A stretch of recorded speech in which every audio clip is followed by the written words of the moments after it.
And we are live.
Hello and welcome to the Fanboy Modeling School. I am the Fat Mantis now in HD.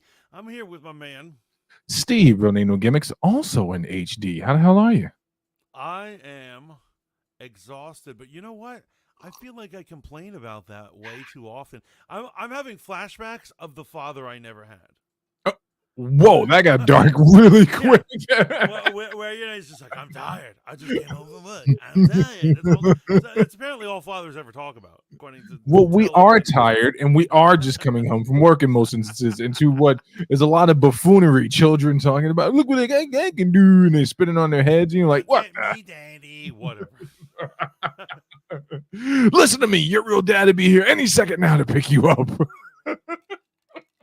Yo, oh, shout out to Matt Cat. Who's up in shout out, Matt. Also a dad.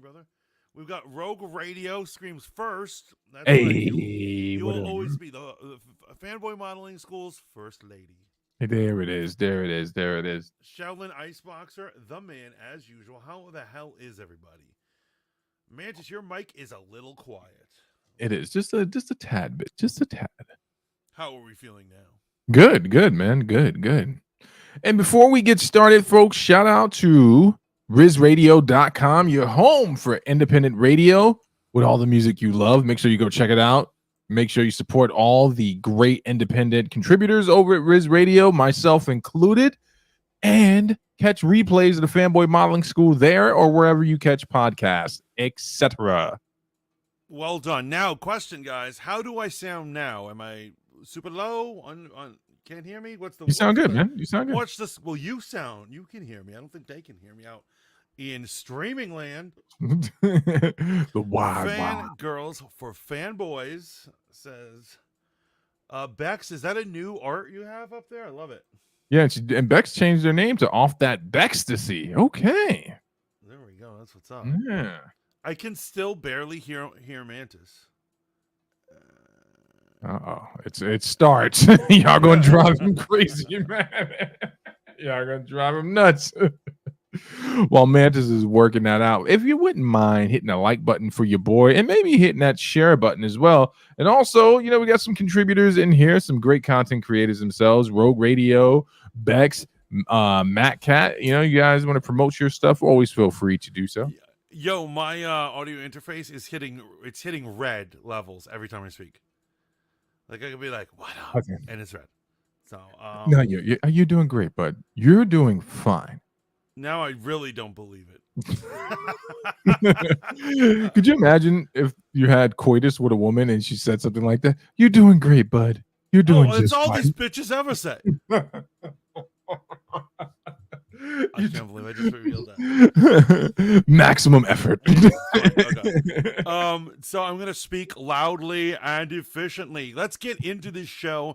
You know what? We faked you guys out. We the title is about London, but really we're gonna talk about a lot of conservative, Christian political stuff. And you're coming on the ride with us, guys. So there you go. Team Mizzle, how the hell are you? Welcome. Remember that there's a delay, Mantis. Remember that there's a delay. So people are hearing you, but they're about 3 to 4 seconds behind. All right. Okay. I could see as soon as Tim came in, and she's like, "It's low." It's like, what do I have to do to please you people? How's the tooth, big buddy? If you guys don't know, Mantis was having some tooth issues like your Uncle Steve. Yeah. I had it removed like a real man. I went to somebody's backyard and they ripped it out with some pliers, and then they gave me some whiskey.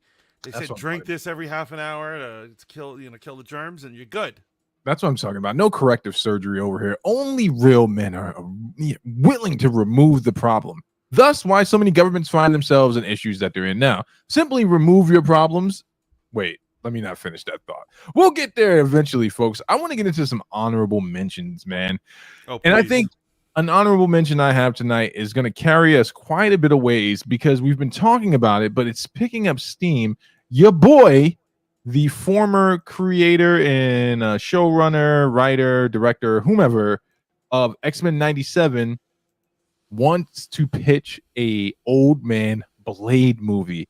and even in an article gave a brief synopsis of what it was going to be. Before we get into the synopsis, which you can Google and find on your own, I'm not going to bring the article up.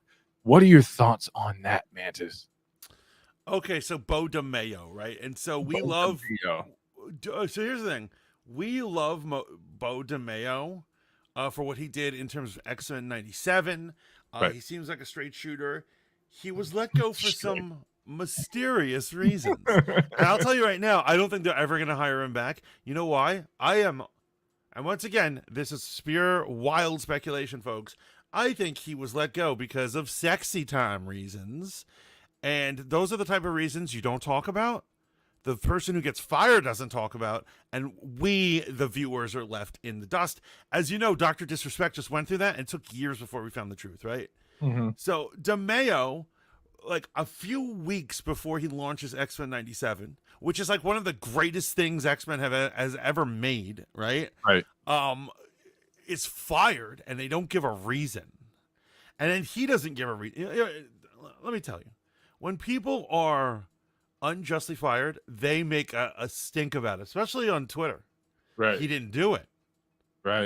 You know why? Because he's got something to hide. Absolutely. So he may be talking about it, but realistically, the MCU live action or cartoon, I doubt they're going to work with him again. Oh, absolutely not, man. Just on the grounds, the only person that's ever come back from the way world of dismal rejection and firing is James Gunn. And it turned out that was more of a timeout than it was anything else. But moving away from what's pragmatic, right? And just moving into wild speculation. I can't think of a better person to pitch this movie, man. I actually think that let me give you the synopsis. Essentially, it would pick up, I'm filling in some gaps here, but it would pick up after Blade Trinity. Do you remember at the end of Blade Trinity, Blade was injured fighting Dracula and he kind of went to a hibernation state. So instead of the way that movie concluded, which was Blade waking up on an on the morgue table and they're examining his body and he basically murks everyone in the room and then rides off into the night, he would stay in that hibernation state and he would continue hibernating only to wake up to a dystopian future where the vampires finally got it right. This is my movie. This is the movie I pitched last week. It is.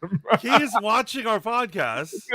I just gave this fucker my synopsis. I'm going to charge his ass.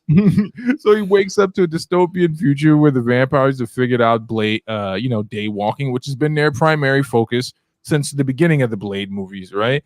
And now he has to reconcile the fact that not only has he aged, right? Because it was established in the movie universe, he ages like a normal person, right? Mm-hmm. But he woke up to a battle he lost. Here are some problems right off the bat. People were so happy to see Wesley Snipes back as Blade in Deadpool and Wolverine. Spoiler alert, that how are you going to explain which variant that is? I think you'll put people in a variant place unless the nostalgia carries us all. It'll carry me, right? I would go see that movie in a second. But a lot of people are going to be like, I kind of just really wanted that Blade to come back. I don't know if people would be able to handle a standalone Wesley Snipes movie that was somber and sad after Deadpool and Wolverine. This is not something they can jump into right away. What are your thoughts? I know I'm backtracking on what I said last week, but now that I'm thinking about it. No, I think they can. I think they absolutely can. And you know what it is? Here's what it is. I think the phrase is wet the whistle. Of for Blade or any of these movies, right? You start getting nostalgia. You're like, I used to like Blade when I was a teenager, so therefore I must like Blade now. Right. And so I think they could do anything with Blade right now. I honestly think Wesley Snipes is the way to $1 billion and not Mahershala. Don't get me wrong. I love Mahershala. Amazing talent. But their inability to even put him in a cameo in Marvel is such a joke. It's such a failure. I'm ashamed of Kevin Feige. I want to say he's a racist. I want to say that. I want to go on official record of saying that. But ultimately, I think people can deal with a somber, dark Blade. It's the movie we need. We need to do it. Okay. All right. So let's say that Ryan Reynolds. Why are you coddling the audience, Steve? Your Uncle Steve is not into coddling everyone. I'm just trying to look at it from all the logical places that detractors would come from. So let's get into the premise, right? So here's where I want to fill in some plot holes, right? So you know what made Old Man Logan such a great read, right? Mm-hmm. Was the fact that you had Old Man Hawkeye along, right? It was a buddy cop story. You know, it's Right. Hawkeye trying to relive his glory days. He teams up with Wolverine. The whole thing is really about Hawkeye hearing about a superhero serum, a super soldier serum, and he wants to take it himself, right? It's not even about building new superheroes. It's partly about that, but he wants to take it He himself. wants to get back in the game. Yeah, he wants to get back on the saddle, right? And I'm wondering, who would you put in the film to be Old Man Blade's buddy? And I think there's one thing they shouldn't do that could screw everything up. They should not have Ryan Reynolds play an older version of Hannibal King in Old Man Blade. I don't want to see that. Hannibal King. Here's the thing: Hannibal King didn't even make an impact the first time he was on screen. No, not Nobody at all. wants to see that. No, don't do that. So who would you put in there as his own? Because you can't have Whistler, right? Because Bo actually had a great idea for who should revive Blade. So check this out. People don't know this, but in the early 2000s, they were thinking of making a fourth Blade movie, which would be a team up or crossover with the series Underworld. Yuck. Yeah, right? I remember that. Right. And so obviously this is going to take some rights thing, but I think at least like a funny cameo would be the chick from Underworld. I remember that. Way to dig into the hat on that. I remember because they were both made by New Line Cinema, right? Yeah, right. Yeah, So, yeah. Which I'm not even sure if that's even a company anymore, right? Yeah, you know what? I'm not gonna pretend like I didn't love those Underworld movies. You remember I went to go see it like 5 times in the theater, and this was before Movie Pass.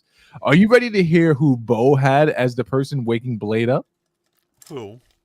Dr. Voodoo and Brother Voodoo, and I thought that was absolutely genius. I was like, oh shit, that is a 1-2 punch from hell right there. Because honestly, go ahead. No, I'll just say that's really good. That is really good. Because not only does it bring in Marvel's long-awaited friggin' spooky universe, right? You know, the mystical side of Marvel, but it introduces a character that I've been dying to see in the MCU, man, for a long time. Brother Voodoo, Dr. Voodoo, whatever you want to call him. He was supposed to be the guy to find Blade and help Blade bring about the demise of these new day-walking vampires. And I was like, you know what? That dog might hunt. That dog could hunt. I like it. I thought that was great, man. But as you said, man, reality sets in. And they're definitely not going to let Bo, if he's, You know what they'll do, though? You know what these sons of bitches will do? They will steal his idea and make it with some white dude. I'm telling you they will. Yeah. So it's going to be like, Bryan Singer's Old Man Blade. and they're going to make Brother Voodoo not black. Which is fine, right? Yeah, it's colorism. Basically, they're going to make him the lightest skinned mulatto they could find with the bluest eyes. That would be amazing. What up, Lo? Welcome in, man. Lo says I just came in and heard I enjoyed Underworld. I'm not gonna lie. Already going awry. Yeah, when those movies first came out, Lo, back in the day, man, they were wildly popular. There's a reason they made like 8 of those things, man. Well, for starters, Kate Beckinsale is just such a beautiful woman, but also the idea where like she's in leather, she's shooting up werewolves. That was a fun. That was a fun series. And here's the thing. People don't understand what it was like before the MCU was around. We didn't have here's what it is. Supernatural action films didn't come around very often. So you had to take what you could get, right? Yes. Especially ones that you at least had a good 1 or 2 good action scenes, then you're sold. Yes. I'll watch this over and over again. How many times did you watch The Crow, man? Do you remember when The Crow was the pinnacle of superhero movies? Yes. And let me tell you guys, nothing happens, spoiler alert, in The Crow. Like, literally nothing happens. He comes back from the dead, and then it's over. He kills a bunch of people, man. It's one of the best movies ever made, man. Are you going to go see the remake? I'm not super into it. Yeah, here's what I'm saying. You are my canary in the coal mine. Right. You're going to go. If you tell me it's good, then I'll go, but I'm gonna assume you're dead if I don't hear anything. If I don't make it out the theater. The pouting crow, Lowe says. But yeah, man, I thought that would be interesting, man. I'd be interested to see who they would get to do that. I'm gonna shift to my next honorable mention, and I'm speaking of crows. I'm gonna eat a little bit of crow and tell you right now, I am a slave to marketing. You've heard me say that before on this show, man. Marketing, man. I saw a commercial for a Big Mac before I came down here, and even though I'm on my health journey, I was like, I want a Big Mac. I want an American Big Mac. And then I got really violent about it. I'm like, America needs to make the Big Mac great again. So I saw the leaked trailer for the Thunderbolts, and they played one of my favorite songs in the trailer. And it was a nice build up with the song in the background. And I was like, I'm gonna go see this movie. I'm gonna see. Did you watch the leaked trailer? No. It's gonna take more than a song to get me to that movie thing. So the trailer starts off with White Widow showing up to, what up, Dragon Lady? What about the new Beetlejuice? Yeah. No, I'm gonna watch that. I know you are, man. Michael Keaton will forever be near and dear to my heart for the first Beetlejuice. Not something I need to revisit. I'll definitely be waiting for that to come on HBO Max. Okay. I mean, I can understand that though. Unless one of the kids wants to go see it, then then I'm there. Wasn't Brother Voodoo rumored to be the villain in the Blade movie played by Aaron Pierre's role before he left? Was it? Was it? I didn't know that. I didn't know that. Oh, they already messed up by not having Zemo on the team. Absolutely. So the trailers. Go ahead, brother. Before you go into it, in terms of what Shaolin is talking about right now, here's what they should have done for Thunderbolts. And so I'm going to give you guys a quick history of the Thunderbolts, just because I'm like self-conscious. Can you guys let me know if you can hear me loud and clear? I changed my settings. Hopefully it's all set. But no one ever got back to me on that. So here's the deal. What they should have done. And so here's what it is. People don't know the history of Thunderbolts. The Thunderbolts right now in the comics, and for years now, for a fair amount of years, have been a Suicide Squad ripoff, where the government forces them at gunpoint or bomb point or whatever to do to do tasks for them. And if you do enough tasks, you earn your freedom, even though they're a villain, right? They're a villain in prison. That's a concept. Complete ripoff of Suicide Squad, not even trying to cover it up. However, that is not what the original volume of Thunderbolts was about. And so right after Avengers Disassembled, where the world believes the Avengers are dead, a new team of heroes appeared called the Thunderbolts. And they were superheroes no one had ever seen. And they came out, there was a #1, Thunderbolts #1, the new heroes of the Marvel. And you're reading it, and they're just these do-gooders or whatever. And it's Citizen V, a patriotic superhero, is their leader. And at the end of the comic, he takes off his mask. And it's revealed that it's Baron Zemo. And every one of his superheroes is a villain in disguise. And they just changed their costumes and marketing. Right. Yeah. And they did this disguise for a while until the Avengers come back and have to mess them up. That they should have had the Thunderbolts be the very next movie after Endgame. Absolutely, man. And to take it a little bit further, you're talking about Siege, right? So here was the lineup for the Dark Avengers. You had Dakin, Wolverine's son, being the new Wolverine. You had Bullseye taking on the mantle of Hawkeye, which is absolutely brilliant. Brilliant, perfect. You had Norman Osborn taking over as the Iron Patriot / Iron Man. You had, I forgot who the chick was that was pretending to be Captain Marvel. It's Moonstone. Moonstone. That's actually a perfect fit. Then you had the fake Venom, not Eddie Brock or Peter Parker being Agent Spider-Man. Venom or whatever. Yeah. No, it wasn't Agent Venom. It was some crazy guy. It was a crazy guy that had got who becoming. Yeah. This is a weird space in Spider-Man and Venom lore. This guy is the forgotten symbiote holder. And literally the symbiote itself had gone crazy for a little bit. It's a strange thing. And then you had Sentry on the team. Which was even though he was an Avenger before, he still remains because he's just that kind of a dick. Yeah.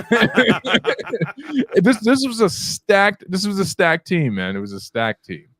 But ultimately, I agree with Shaolin. It should have been that they're the imposters trying to be the new heroes and take the role of the Avengers. It's perfect. Endgame broke up the Avengers. That would have been perfect doing it to do it. But it's clear that Phase 4 and clearly Phase 5, there's no plan. There's nobody in the driver's seat. This thing is moving and they don't understand how or where it's moving, but they're just going for the ride, right? And so they're not making sequels to things. They're not making sequels particularly to successful things. There's no rhyme or reason. But if you look at the other phases 1, 2, and 3, there was a rhyme and reason. And I like that it always ended on an Avengers film. Yeah, absolutely. Except and they need to do that. They need to keep doing that. Yeah. Here's the thing. I'm already pissed that they don't have Baron Zemo, right? Right. But not only that, they have a group of villains that I just don't care about. And the real reason is they've killed all their good villains, and the only villains who have lived are these C-listers. Right. And I agree with that assessment 100%. I do want to leave the door open for the fact that Baron Zemo could be the big reveal and not the Sentry in this. And that would be amazing if he was somehow the big reveal. So here's what it starts off with, since you're not going to watch the trailer, brother, or you're going to wait till the actual trailer comes out. Yeah. White Widow shows up to Red Baron, or whatever this guy's, Red Patriot. What's this guy's name? The Russian Captain America? Yeah, what is it? You know what I'm talking about. Yeah, the red asshole. I don't know. She shows up to his apartment, right? And he's still living in squalor. Red Guardian or something. Red Guardian. Yeah, he's living in squalor. They start having a conversation about meaning and does he feel like he has purpose? And then it cuts over to U.S. agent sitting at home with a baby crying, reading an article or watching a news clip about him being a brutal murderer after basically decapitating. Americans are ungrateful. That man fought for his country. And then we pick up with them all at a lab, and it looks like they've all been sent on a mission to execute someone or terminate someone. It's him, Ghost, Taskmaster, and White Widow. And actually, the little squabble scene that leads up to them finding Bob, we all know who Bob is actually pretty cool. And I was like, oh, okay. I'm kind of vibing with this, man. Like I said, I don't have any high expectations, but it'd be interesting to see where they take this whole thing, man. So Matt says, I'll be right back. Gotta go watch the leak trailer. Lowe says, I hope I never see Brie Larson again in a Marvel film unless it's her humiliating, disgraceful death. Oh. Matt says Thunderbolts looks good. I'm assuming after he saw the trailer. Boom. When are we getting multicultural Hulk film? Multicultural Hulk. Enjoy the Dark Avengers. Who the fuck is Bob? Bob is the Sentry. The Sentry has the most regular guy name. His name's Robert something, but everyone calls him Bob. It's like Robert Reynolds. I'm deadly serious. Right? So he could be Ryan's brother. And so he has this whole thing, but like, here's the thing. I want to see Sentry, and I think if they cast someone cool as the Sentry, I'd be into it. But like, I've looked this actor up, and like, he's just like a bland, like, no offense, guys, white guy.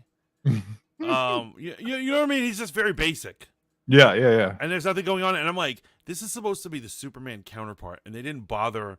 They just hired anybody, and so then I looked up the director of this, and I think he's only done 2 or 3 other films. No big hits. Perfect. We don't need any more artists in the MCU. Perfect. No, well, we need to know someone who can actually do an action film, because look at some of these films that they're doing, and this is the problem. The people who are getting the jobs to direct Marvel films are another part of the problem. But remember, the Russos were nobodies. They were straight up nobodies. And you know what? They are the exception, not the rule. And so they're giving all these nobodies, Chloe Zhao and like these people, weirdos, like, people who have never directed an action film. And they're like, here's $200 million, make a Marvel movie. So I think the reason that they do that is because Marvel's had a long-standing procedure, which is you can direct a film, but you won't have any parts in directing the action. They have action directors that take over for that. So, but I will say this, and I agree with you that it does work well, but the problem is, tonally, if the film doesn't understand action, it's going to be weird. And I'm going to direct you to the Eternals, if anyone knows what I'm talking about. The movie is like artistic and slow, and people just keep looking at each other. They look at each other with feelings. They go like this. and then suddenly action breaks out. And Right. it makes no freaking sense. And you could tell that the Russos love action films. Look what they did with some of these films. They Right. understand military. They understand macho men. They understand how people stare each other down, how they prepare for fights, how they live a warrior culture. And these people, other people, are just missing that. Right. And so the Russos they didn't get lucky. They're talented. But what I'm saying is they're the exception. That these, they had a couple of sitcoms under their belt. It's so weird that they were able to pull off what they did. No, absolutely. I agree 100% with that, man. The biggest problem with the Eternals was it overpromised and under-delivered on some key aspects. And I think maybe we bought into that, but that's not our fault because, again, marketing, right? So Icarus, right? Icarus was being shown as this kind of like brutal type of character, and we all got the vibe that he was going to be brutal. As soon as we saw him shoot lasers and his eyes were golden, I was like, oh, this motherfucker is going to be a problem. Like, it's clear that he's going to turn out to be the villain in this film. And if you know anything about like the Eternals, they get the memories wiped, blah blah blah blah, all this shit. That is definitely bad. But I am saying just this: watching this brief snippet, which is the leaked trailer for the Thunderbolts, it managed to pique my interest because there is a formula I enjoy with these type of teams where they're sent on a suicide mission. It's right. It's supposed to be these B-level heroes, right? It's supposed to be, this is what they're doing. I just want to see what's going to happen because there's a good setup for U.S. Agent, right? There was a fairly decent setup for the White Widow. There's a fairly decent setup for characters. Like, you got two throwaway characters like Taskmaster and Ghost. And let me just talk about Ghost for a second. That actress was actually pretty cool in Ant-Man 2, man. Like, the Ghost portion of that was, I enjoyed her scenes, to be honest with you. I thought she was a fairly good assassin. So I'm interested to see where they're going to take us on this little ride, man. That's all I'm saying, man. Just don't jump down my throat, bro. All right? I'm not. You enjoy that. That movie. Day one, me and you.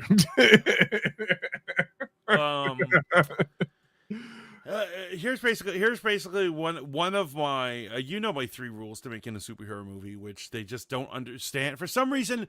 Kevin Feige and them just don't understand this, but it actually mathematically corrects. I've checked it off. My theory works. Right? And so, but they're so mindless. The fact that they don't understand this is insane. So number one, you have to have a fan base. You have to have a character that actually has fans. Right. So when you make a movie like The Eternals or a show like Echo or Miss Marvel, you already know it's going to be bad because they don't have fans. Right. You need Spider-Man, you need Superman, you need Batman, you need the Avengers. People who buy comics because they're all going to show up and they're going to bring friends or loved ones or whatever. They're basically your marketing team, right? So the more you make characters that have no fan base, the less likely it's going to do well. And so what do these characters have in common? They don't have a fan base. They're like, it's the second Black Widow. Yeah, right. It's not even the real Black Widow. They're like one of the villains from an Ant-Man movie. Yeah, right. Like, that's street cred. Right. Right. And so it goes on and on. They're like, the wacky dad from Black Widow. I'm like, I like him. Would I pay $20 to see him? No. Right. I got you, man. I got you. You've been hurt. No. You've been hurt. We've all been hurt. We've all been hurt. Go ahead. Number two, you have to have an amazing villain or at least storyline that comes from the comics. And I'll tell you, all the biggest money makers have some basis in a storyline or have a villain that is a high attraction. We're talking about Thanos. Right? Right. We're talking about the Joker. Notice how the Joker does better than a movie with Bane. You know why? Everyone loves and hates the Joker. They will show up for a Joker movie every time.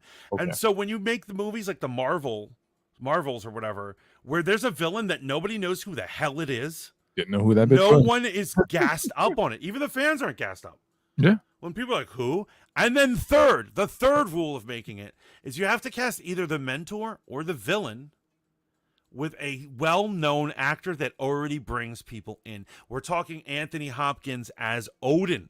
right? We're talking about almost every Iron Man villain has already been an established, an established actor on some way. We're talking about Jeff Bridges. We're talking about who was the fake Mandarin guy? Oh yeah, Gandhi. Yeah. Yes, Gandhi, right? The white Gandhi. And so, I'm saying, I'm at a loss for thinking of these actors, but these actors are all over the MCU, Right. and they bring it. Even Robert Redford in The Winter Soldier.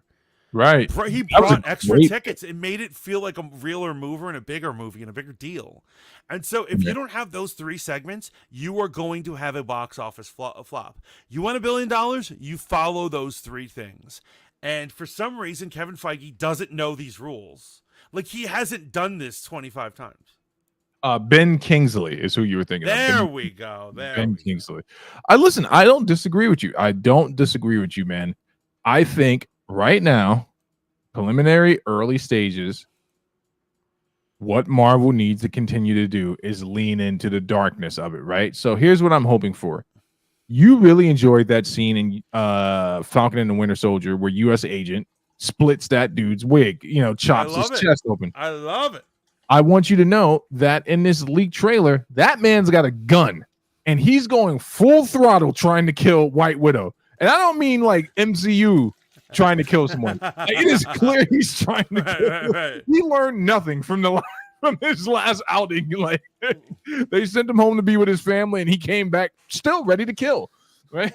So I'm looking forward to those type of hijinks. And it's early, man. I believe in your formula. I believe there's also a formula they can follow after Deadpool and Wolverine, which is people appear to want to come to these movies to have a good time. They come for violence. They come for a story, and let's give them that, right? Now, I think what would really help this movie, if it does turn out that the Sentry is like the big bad or he is the character being introduced, and this will probably make Lo happy, and this will definitely make Matt happy, I would love for Sentry to be shown as this indomitable force, like just this monster of a superhero like we've never seen before. And then I would love for him to humble Captain Marvel. Now, this is not going to happen, right? Because they're not going to let a man put paws on their female character. But we all know silently she's done in the MCU. Like, she's done. In a perfect world, wouldn't it be great to watch the Sentry just throttle that bitch? And then for all you Captain Marvel shills, and there's a lot of them out there, I want you to remember that beautiful moment. Yeah, they're male feminists. Yeah, exactly. My favorite moment in Endgame is when she's holding Thanos' hand open with the gauntlet, and then he's just like, okay, bitch, and takes the power gem out and punches her. She goes flying. I thought that was amazing. So here's what it is. I absolutely agree with you, and this was my treatment for Captain Marvel too. I do think it would be very satisfying to watch her throttled. However, I think another woman should do it instead of a man, because that is bad imagery. If a man beats the crap out of her, here's what I'm saying: a man can beat her. But if he beats the bloody crap out of her, it will be a bad image. It will be a bad image. And that's why they needed in Captain Marvel 2 to introduce the Brotherhood of the Evil Mutants, and they needed Rogue at the end of that movie to zap her of all her energy and just toss her off a bridge, man, and be like, you're trash. That would have been amazing. That would have been amazing. Well, people who hate her would show up just to see that. You know what would have been great too, man? What if we get Sentry beating her down and She-Hulk? Because we're gonna talk about some emergency awesome level type rumors here, man. Apparently, wouldn't that be great if Sentry just beats them both within an inch of their life? Oh my god, this would be the incel party of the year. Okay. So I'm not against it. Are you up to speed on all the Brie Larson's mad at Ryan Reynolds? The actress from She-Hulk is mad at Ryan Reynolds for their cameos not being included in Deadpool. I'm surprised this has not come across your timeline. I get inundated with videos of how they feel betrayed and Marvel will put their support, and none of this is actually confirmed. This is just YouTubers, You know what I did? I saw an article about how the girl who played Jean Grey was upset that she wasn't even asked to do a cameo. And I'm like, the chick from Game of Thrones? That one or the old one? No, the old one, the original one. And I'm like thinking, for starters, you old bitch. but also, it's like people act like he's required to put them in his movie. Right. And only things that work should show up in his movie. Obviously, you know what? With these other people that they're bitching, there's probably was too many cameos. He probably was like, "There's too many cameos. We need to cut some of these back." Yeah, I mean, but at a certain point, does it need to go any further than it's not working? Do you understand what I'm saying? Like, just think about that for a second, right? What point would it be to have Carol Danvers in this movie, man? The movie's awesome. It doesn't make any sense. Unless she's getting done like Johnny Storm, I don't want to see her in this movie. Wait, Shellen says, Mantis, you don't like Emergency Awesome? No, I like Emergency Awesome. I do. Is Emergency Awesome not the guy that lies all the time? No, that's Mike Zero. Oh, I'm sorry. Mike Zero. Mike Zero is the liar. Emergency Awesome is a cool dude. Yeah, okay. But I don't know, man. That's crazy. I don't even know where they would fit in a cameo. What point would they serve? She-Hulk and Captain Marvel? Who cares? Like, but it would be amazing if they were actually upset about this. I think this is just more BS that's floating around the internet. Hey, what was the beautiful black woman's name from Loki? The evil one with the curly hair. What's that broad's name? I'm sorry, that woman. What's that woman's name? You know what I'm talking about? The blonde? No, not the blonde. Not Sophie. She's not beautiful. I'm talking about the black woman, the one that was like a judge, and she's was working with He That Shall Remain, and then she. Right. She's Kang's princess, or in the comics, she's Kang's princess. You're saying the actress's name? I don't. No, just the character. Apparently she's dead, right? I was thinking about that today before we went to the show. Not the actress, the character. The character's dead. Oh, man. Right. She got eaten by what's his face. Yeah, and all these people were like, "No, she definitely made it." I think Grace was one of those people that just dawned on me at a certain point. I'm like, "Nah, I don't think that bitch is alive."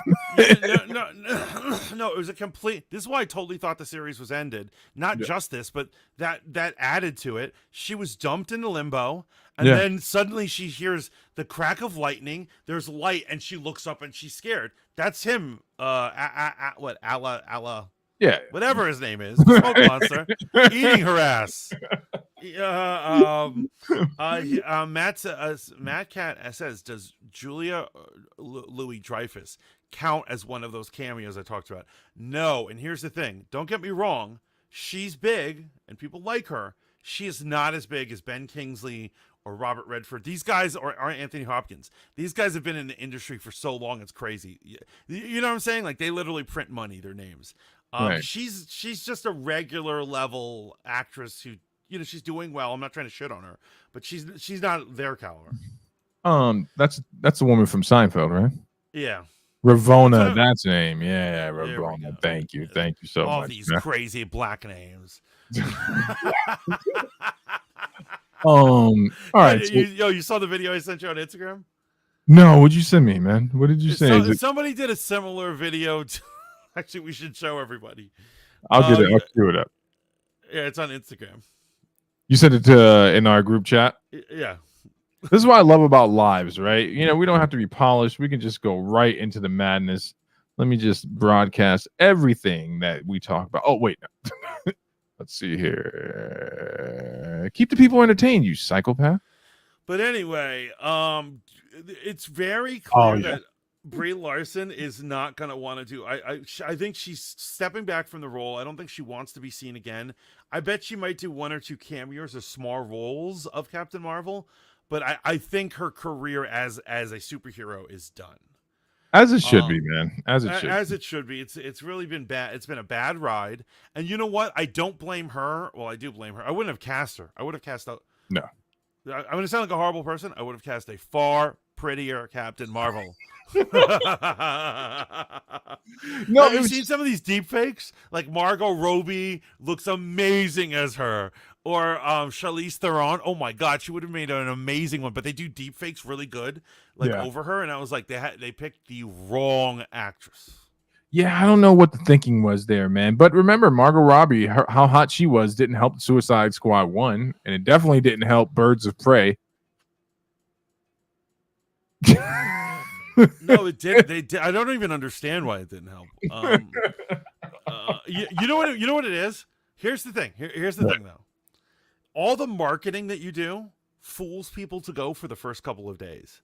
But then word of mouth is so important. So here's what it is. You can have a big opening, but then people will be like, yo, that movie sucked. And if everyone says it sucks, people will stop going. Oh, absolutely. And I think that's what happened to Suicide Squad, because I think we were all gassed on Suicide Squad.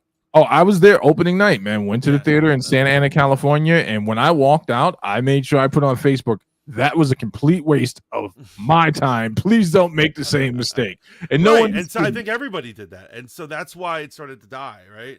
Right. I think, but I think initially her beauty definitely helped. Did you find it, or? Yeah, I sent it to you. I sent it to you in Discord. Also some sad news. We're probably going to get into at some point prior to the, or I guess it falls in honorable mentions for all you Paramount lovers. Apparently they're tapping out and they're calling it quits. That's it for Paramount, man. God, it's a Star. They're having CBS Studios make Star Trek now. They're going to keep the Star Trek shows, but they're going to they handed the Star Trek movies off, shows off, and they're like, everything else is you're out of luck. Yeah, people putting up help wanted signs and shit. It's like crazy. We'll work for food or whatever. Shutting it down. They're Paramount, even though there's still a Paramount Plus, is not making any original content. They also closed down Cartoon Network. Yeah, they own it. Yeah. This is horrible, man. Apparently that show, Mayor of Kingstown, which is apparently an amazing show everyone loves. I hope it gets picked up by someone else, man. Guilty pleasure of my wife and myself. We watch SEAL Team. Amazing show. We're watching it for the last season. That's done. Yo, real quick, where did you send it to me? I sent it to you in Discord in our private chat. Oh no, I didn't. I sent it to fucking Chopped Cheese by mistake. There you go. What is chopped cheese? Chopped cheese is our good friend Nakai. Oh, okay. There you go. I hope J.J. Abrams never does another Star Wars project. Yeah, I would agree with that, man. I would agree with that. But pretty soon it's just gonna be the Mouse House, and once Sony gets bought out by Apple, it'll just be Sony and Disney going back and forth. So that's the thing. Like, what is up? Who will be left to actually make this content? It's gonna be Netflix and Disney, basically, right? Essentially, man. Essentially, bro. And Amazon. Let's see if Amazon stays in the fight, because after oh my goodness, man. I gotta talk to you. Batman? No, not Batman. I gotta talk to you about House of Dragons, man, and a theory that I saw earlier. Apparently, you said everyone hated the last episode. Yeah. Well, there's a portion of the internet that loves it, and they're making wild predictions about the White Walker King and all that shit. But we'll get into that at some point later. It's not. I'm telling you, it was almost universally panned. People were up in arms. Other YouTubers have literally made videos about how much people hate the finale. yeah. It's wild. I mean, I hated it, so I'm one of them. But The Dynasty. DA3. The Travion. The twin Jay Quinn. Jay Quinn. You meant Draquintralicia? QRT. It's Courtney. Easy Kyle. Hey, bro, it's Ezekiel. XZY. Man, it's Xia. Oh God, Dimitri. It's Demontre. Is this a DAS? A DAS? Dacity. Thirstina. Thirstina? Shady. there you go, guys. First day of school at a black school. That's how it goes down. Oh, Beck says, "Who the f loved that finale, man?" Do you yeah, who liked that finale? Let's talk about it for a minute. So yeah, that was pretty. You do your thing for a second. Let me go find this poor soul so you guys can tear him up. Yeah, please. Let's rip this dude up. So this season has been so bad, it has made me want to quit being like, someone who watches it on the regular. It's really that bad. And so there's a lot of boring episodes. They had like maybe 2 good episodes. They were both dragon centric. But like the finale of House of the Dragon was literally a 70-minute preview for the next season, which isn't like 2 or 3 years away. Right.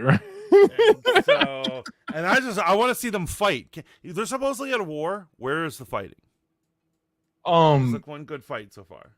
Bro, here's the thing though. I told you, man. I told you, and I believe this to be true, man. When your universe heads in one direction, and that direction is towards a hated finale, there's no way of saving it, man. There's no way of saving it. All right, I'm gonna send it to you. This is a theory crafter, man. And again, let's take this with a grain of salt, but he's a part of this contingency of people who actually enjoyed that finale. That I don't know how else to pull it, but how else to put it to you, man. Yeah, Matt says, "See, I don't f with people that have effed up names." That's a good way to live. Team Isle says, "I'm out. Hope you all having a great evening." Yeah, you too. You have a good one. Thank you for Have a stopping good in. one, Tim. It was giving filler episode. Totally. Absolutely, it was. All right, I sent you the link. I'm sorry that you were disappointed by that, Bex, but there's always chance to jump on The Last of Us. That's a ship that's not sinking, man. It's gonna be good stuff. Next season should be amazing. You know what? I heard they're gonna do though. What? They're gonna drag out, probably because they want to give him the whole season. They're dragging out the second game, either 2 or possibly 3 seasons long. That would be a wild mistake, man. That would be a wild mistake. And so, you know what it is? I think they're trying to keep what's his face in the show. Pedro Pascal. Yeah, because we know, spoiler alert, he has a reason to leave really early on in the game. Yeah, he gets his head brutally bashed in by a very hulking looking woman. I remember Steve. I mistakenly called that woman a lesbian. And you're like, she's not a lesbian. There's a scene of her getting banged by a dude right in there, and I was like, okay, my bad. She's not a lesbian. I mean, we got to critique it and be honest, man. We got to. No, you're right. You're right. But I'm saying she's a very muscular woman. You know who she is? She's a Lana Marr from the United States rugby team. Oh, you seen that big chick? Yo, I love Alana Moore. She's hilarious, man. I do love her. I'm not gonna lie. I do love her, but I understand why she scares men. I do understand. If you guys weren't weak red pillars, you'd be able to take down a woman with a big back. She just might be too much woman for me. Okay, let's see what this guy has to say about this show.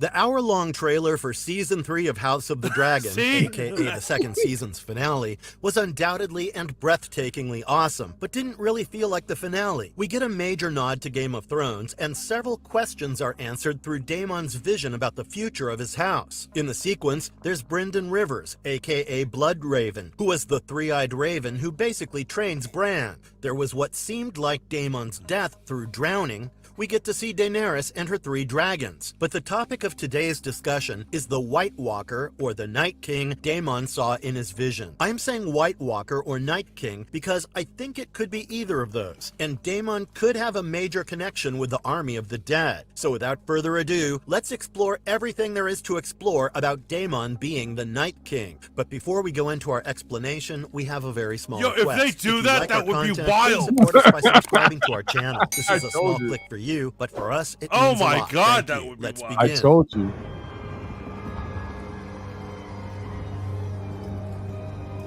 Is Daemon the Night King? Well, here is where it gets interesting. I believe Daemon could potentially be the Night King, although it would make more sense for him to turn into one of the White Walkers, the generals of the Night King. But I believe before getting into that, it would be more prudent to look into why he cannot be either of those things. So, according to Westerosi legend, the Night King lived during the Age of Heroes, shortly after the Wall was completed. He was the 13th Lord Commander of the Night's Watch, and to put it in perspective, Jon Snow was the 998th Lord Commander of the Night's Watch. Anyway, so the Night King, when he was still a human, became... Wait, real quick. I just want to say this.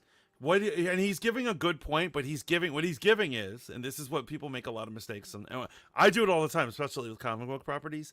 He's giving history that is in the books, which is not necessarily canon to the live action, because they sometimes change things. And then you've made this point a billion times, man. I don't disagree with you. Once there's a live action property, that winds up becoming the canon, whether you like it or not. Right, because So, more people are watching and engaging with it and stuff. yeah. And so, here's what I'm saying: they could certainly just ignore that original origin that the books gave him, and then make him Daemon. I mean, that would be wild. Infatuated with a mysterious woman he spotted from the top of the wall. Her skin was as white as the moon, her eyes shone like blue stars, and her touch was as cold as ice. Undeterred, he pursued her, caught her, and fell in love. When he gave himself to her, he not only gave his seed, but also his soul. The Night King brought this woman back to the Night Fort, declaring her his queen and himself her king. Using dark sorcery, he enslaved the brothers of the Night's Watch to his will, ruling the Night Fort for 13 years with his corpse queen at his side. During his reign, unspeakable horrors were committed, and tales of the dark times still circulate in the north. It wasn't until Brandon the Breaker, the king in the north, and Joramun, the king beyond the wall, united their forces that the Night King was defeated and the Night's Watch was free. After his downfall, it was revealed that he had been making sacrifices to the others. In response, all records of him were erased, and even his name was banned and forgotten. So if the Night King became the Night King so far back in time, there's little reason to believe that Daemon could end up as the Night King. I mean, these events took place thousands of years before the events of House of the Dragon, and Daemon is not an immortal. However, according to the book, the Night King was destroyed and all his records were deleted from history. So, is it possible that the Night King we see in Game of Thrones is not the original Night King, as in this 13th Lord Commander? I think it's plausible. That's point number one. The second point is that George R.R. Martin does not consider the White Walkers, aka the others, dead. He was once quoted, "The others are strange,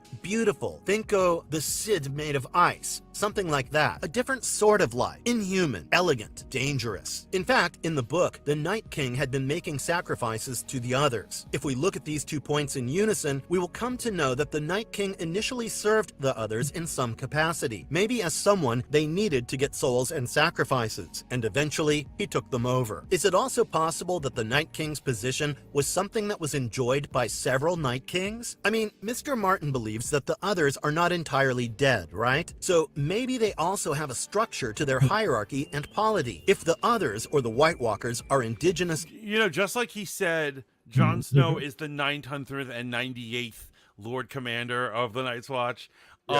Could Night King just be a title that they keep passing down to different dudes? Yeah, but I think they established fairly early, not fairly early, towards the end of Game of Thrones, how this guy came to be. Those little imp women made him. Right. He was it looks like he was just some poor bastard they captured. Yeah, he didn't look like a Lord Commander. He looked like a nobody. He's just a random dude.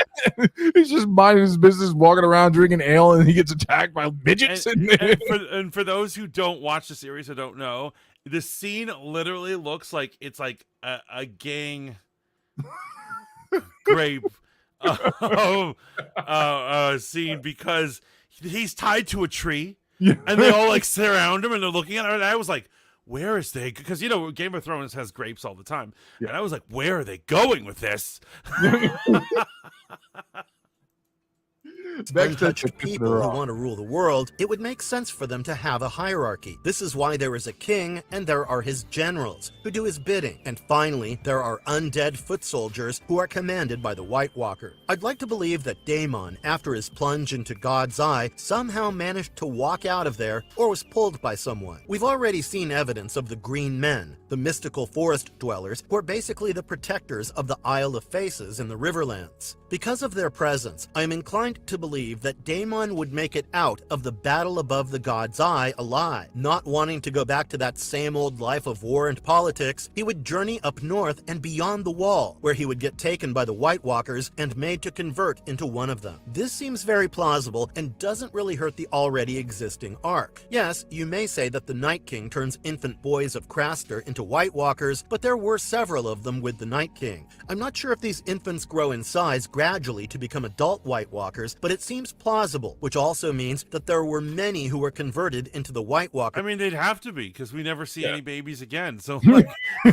he's got an army of baby White Walkers hanging out. Like, I think it's assumed they grow up, right? That is before absolutely Craster was even plot hole. born, which in turn makes Daemon's entry as a White Walker more plausible, if not Oh, yo, probable. Beck One says they're thing that pissing still me off. remains convoluted is the fact that the Night King we see in Game of Thrones is the Great Other, or a version of him. This guy was supposed to be like the opponent of the fire god that Melisandre and others worship. This is why it would be easier to turn Daemon into a White Walker instead of the Night King. Furthermore, in the battle beyond the wall, where Daenerys loses one of her dragons, you can see several White Walkers. A few of these have long hair, similar to that of Daemon's. In fact, their armor also resembles what Daemon usually wears to battle. Wait, does it? I don't know about that.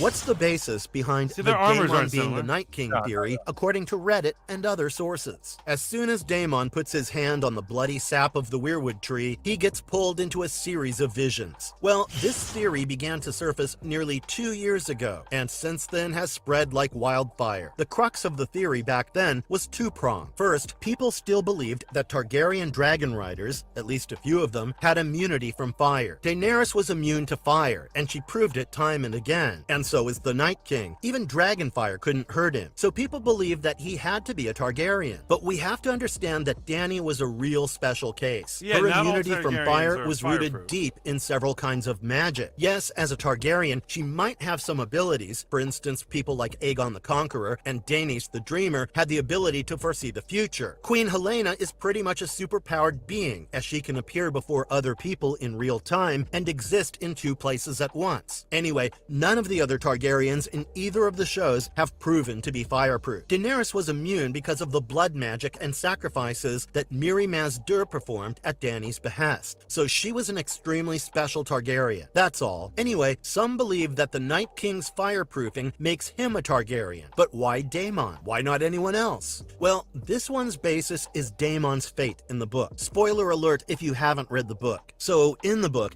Daemon and Aemond fight a battle over the God's Eye, one of the largest lakes in Westeros, which lies just beside Harrenhal. Here, Daemon on Caraxes and Aemond on Vhagar take up to the sky just before dawn and dance with their dragons. A dance that was so violent and wild that the locals feared the sky had been put to fire by the dragons. Caraxes and Vhagar mortally wounded each other, but when Daemon realized he could lose, he did the most daring thing ever and jumped from his dragon and onto Vhagar. Daemon sticks his Valyrian steel sword into Aemon's eye, and with enough force for the sword to come out from the back of Aemon's head. All four of them fell into God's Eye, and although the bodies of Aemond, Vhagar, and Caraxes were found many years later, Daemon's body was never really found. So people basically connect these two theories and Yo, you know what's messed up? You know, when they say that, it totally makes sense that that's how Daemon's gonna go out. The only other, Daemon's a G, and Aemond is the only other G. I'm already Right? lost. Damon's the one with the eye patch, or which one is he? Daemon is the one they're talking about here. Matt Smith, and then Aemond is the one with the eye patch. Oh, gotcha. And they're the only two real men in the story. They're like real warriors, right? Makes sense they kill each other. But like, you realize that Aemond, the eye patch boy, is his nephew. Yeah. I'm mad. I would be really vexed. No offense if they're listening. If my nephew's murdered me. that oh my God, you're a beta. Only betas let their nephews kill them. It's on its way, bro. You got to be prepared. I assume one of my three sons is going to be my my demise. That's what I'm saying. Because I don't have sons, it's going to be one of my nephews who murder me. surmise that Daemon could be the Night King, but there are several discrepancies in this theory. So that was my opinion Bex, on why I want to know why Daemon this is could be the pissing you Night off. King or a White Walker. Of course, I might be absolutely wrong, but I do welcome a healthy debate, and you know where to let me know in the comments below. And if you liked our content, don't forget to leave a like. It was all right. I kind of liked your content. Yeah. I gave him a like. I didn't. I mean, I thought you Game of Thrones fans would really enjoy that, man. I did enjoy that because when I was looking through the prophecies, I hate visions. I hate visions. Yeah. I hate cryptic visions in stories. They're just Such a waste of my fucking time. I do not have time to analyze a vision. I want the creators of the show to tell me what's going on. I should have to do homework to figure out the story. Right. That is the exact opposite reason that I came here. I did not come to work. I came for leisure. Right, yeah. You do the work. You explain to me what you're trying to say. No audience participation, bro. We got an hour left in the show. At what point do you really want to dash people's hopes and dreams, man? Because your boy Donald Trump went live with your other boy Elon Musk on X last night. And yes, just for those that were keeping tabs, Deadpool did cross the $1 billion mark and is supposed to pass the Joker sometime this week. So, shout out to them. You ready to take a shit on society? Yes, let's do it. Let's piss everybody off by talking about this interview that was not an interview. And so here's what it is. We're going to talk about both parties and both views and how they report on it and how they talk about this whole situation, right? Right. So Donald Trump decides to go back to Twitter after all these years, right? And I think his contract with Truth Social probably ended or something. Okay. It's funny. I have a Truth Social account. The day it started, I made an account, and I don't think I've ever been back on there. I don't Who else is on there? Nope. That's the problem with political-based social media. It's only politics, and that's boring after a while. Yeah. You want politics, and then be able to be like, well, I'm bored with it, and go to entertainment. Yeah, absolutely. And then go to sports, and then go to whatever. So he decides to be like, let me have a Twitter Spaces. That's basically their version of Spoon. Yeah. With Elon Musk, and so it starts up. Everyone's excited. People go there, and Spaces is down. Yeah, 40 minutes of silence. So 40 minutes of silence, and it was because. Well, there's different accounts. Some people are like, there were hackers. And then other people are like, well, just too many people logged in, into one room. Right. It's going to crash. And that makes sense. It's a presidential candidate. Right. All this stuff. Not CNN. ABC, they're Disney liberal shills. They were talking so much smack on Elon Musk about how the site went down. They were like, right. You can't even maintain your own website. Are you sure you know how to run a social media platform? All sorts of shit. Like, damn, they low. They are low. And so that's the way the left was reporting it. Eventually, this thing finally kicks off. Now today, Musk is claiming 1 billion listens. That's wild. Okay. That's wild. Okay, that's really wild. Oh, Yeah. Look at that. What? Oh, no, nothing. Keep talking. It looks like our kick stream came to an end. But anyway, keep going. Because As soon as you bring up Trump. Yeah. So he claims that 1 billion people were there.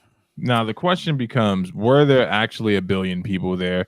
I'm going to the thing itself to see how many views. Well, wait, does it get views, listens? Well, how's that work with the? I think you can do after listens, right? Right. Like YouTube, which is probably why it got its billion. Because remember, people are listening to things all over again. They're just taking clips. They're editing it. That's why they're visiting it. It makes sense in this day and age. Obviously, I don't. Here's what it is. Anytime a number comes up on content, I don't really believe that many people are really watching. So, as of today, 5.5 million listens on X, which is not 1 billion, but that's quite a few people, man. 17K retweets or re-X's, whatever you want to call it. 3.8K comments and 85K. So that's better numbers than CNN sees on any given night. Of course. CNN's done. They just haven't got the memo yet. So let me ask you this question, man. Did you listen to it? Because I didn't. I assumed you did. I did. Okay. What were your takeaways, man? Give me. What happened, man? So it's exactly as I thought it was, but of course, once again, they got to do bad faith legacy media attacks it. And they're like, they're like, Elon Musk is a horrible interviewer. Donald Trump is slurring his words and doesn't make any sense. For starters, Donald Trump made as much sense as he always does. Here's what I'm saying. He's not an eloquent speaker, and he does slur his words normally. That's not senility. That's not being drunk. That's just Donald Trump.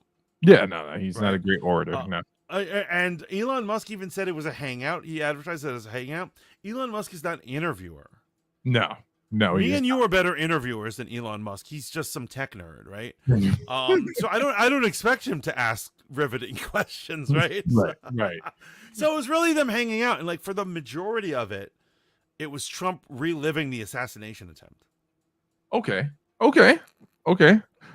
Any policy discussions or anything like that? So he said a couple of stuff. All of it is all boilerplate and stuff that like I think is like he didn't. I remember he stayed away from abortion. He did say he's like, we're gonna do unprecedented deportations. Wow, that was one thing he said. Right. And stuff like that. And then he talked. Have you heard about the whole drama between him and Kamala about waiters and waitresses tips? No. Oh, yes. I'm up to speed. Kamala Harris stealing one of his policies about not taxing tips. And so this is a crazy thing, man. In preparation for this conversation tonight, I did do some research on that, man. And just like I said last week, right? You just got to be honest about some stuff. He came up with the policy first. The narrative is switched that he was not actually interested in doing this. This was just a rich guy saying something, and it was going to boil down to him screwing over the poor waitresses. But Kamala Harris actually voted as the Senate, the tiebreaker, to tax the waitresses. Now, that is a very shorthand response. Go look it up. She is a deciding vote. And this is the part that just blows my mind. And if we have time, we'll talk about Vivek being on the Breakfast Club, putting in that work yet again, man. And yeah, I'm up to speed on the controversy. I am disappointed that the main talking point from the mainstream media is that he talked bad about Kamala. That's where our politics are at this point. Like, who didn't expect him to talk bad about Kamala? Yes, right. But here's one thing I've really got to say. This is absolutely truth. For everyone who's saying politics should really be about our policies, I hear you. I'm listening to you. But here's the problem. Kamala Harris doesn't have a policies list on her website, and she has not shown up to any interviews that people have invited her to. Donald Trump continues to go to interviews, yet she does not. So we don't even know what her official policies are. Right. So if anyone is not doing what they're supposed to be doing, playing a clean game, it is Kamala Harris. It isn't Trump this time. And that's Trump at least says what he's about. No, and that's 100% true.